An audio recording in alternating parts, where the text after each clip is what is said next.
میرے نبی نے فرمایا تیرا باپ تیری جنت کا سب سے بڑا دروازہ ہے، اگر تو نے باپ کو ناراض کر کے موت پائی تو تیرے لیے جنت کا دروازہ کھل نہ سکے گا، یہ باپ کا مقام ہے۔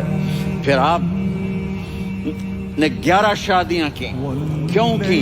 کہا میرے ساتھیوں سنو، اللہ کی قسم میں نے کوئی شادی اپنی مرضی سے نہیں کی، میرے اللہ نے فرمایا یہاں کرو، میں نے کی۔ میں نے اپنی بیٹی وہاں دی جہاں میرے اللہ نے فرمایا۔ تو اتنی شادیاں کیوں کی ہیں؟ ہمیں گھر کی زندگی سمجھانے کے لیے۔ میری بات غور سے سنو، دنیا کا سب سے بڑا رشتہ خاوند اور بیوی ہے، سب سے مقدس رشتہ ماں باپ ہے، لیکن سب سے بڑا رشتہ خاوند اور بیوی ہے۔ جب یہ ٹوٹ جاتا ہے تو پوری نسل برباد ہو جاتی ہے۔ میرے نبی نے اپنے رب کو اپنی آنکھوں سے بھی دیکھا، جو موسیٰ علیہ السلام نے کہا تھا یا اللہ دیدار تک کرا، میں نے کہا موسیٰ کوئی نہیں ہونا، کہ نہیں میں کرنا ہے، میں تھوڑا یا کرا، کہ اچھا پھر میں پہاڑ پہ تجلی ڈالتا ہوں تو بھی دیکھ لینا۔ جب تجلی ڈالی تو جعلہ دکا، پہاڑ ریت بن گیا اور موسیٰ علیہ السلام بے ہوش ہو کے گر گئے، پتہ نہیں کب تک بے ہوش رہے۔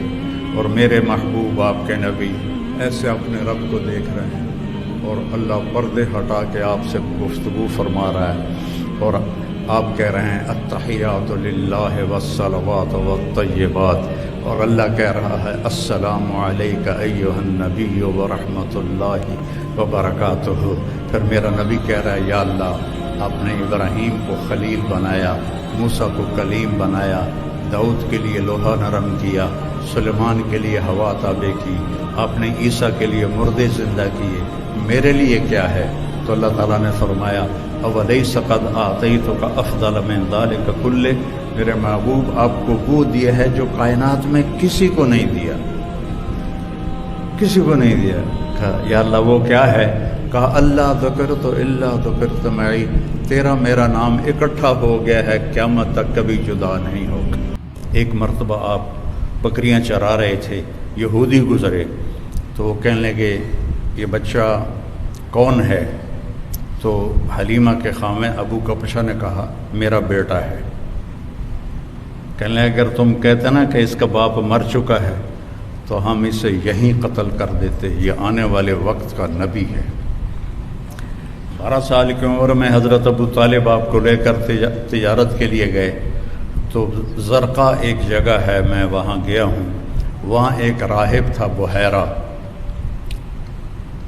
جب وہ اس نے قافلے کو دیکھا تو کہنے لگا تمہارا سردار کون ہے؟ ان کا یہ ہے۔ کہا آپ کی کل دعوت ہے۔ انہوں نے کہا پہلے تو تم نے کبھی ہمیں پانی بھی نہیں پوچھا، تو آج دعوت کیوں ہے؟ کہا یہ کل بتاؤں گا۔ اگلے دن اس نے کھانے کا انتظام کیا اور سارے مکے کا قافلہ ایک درخت کی چھاؤں میں بیٹھ گیا۔ جب وہ بحیرہ اس کا نام تھا آیا، اس نے ایسے ایسے دیکھا تو کہنے لگا سارے پورے ہو؟ کہاں پورے ہیں۔ کہا نہیں کوئی کم ہے۔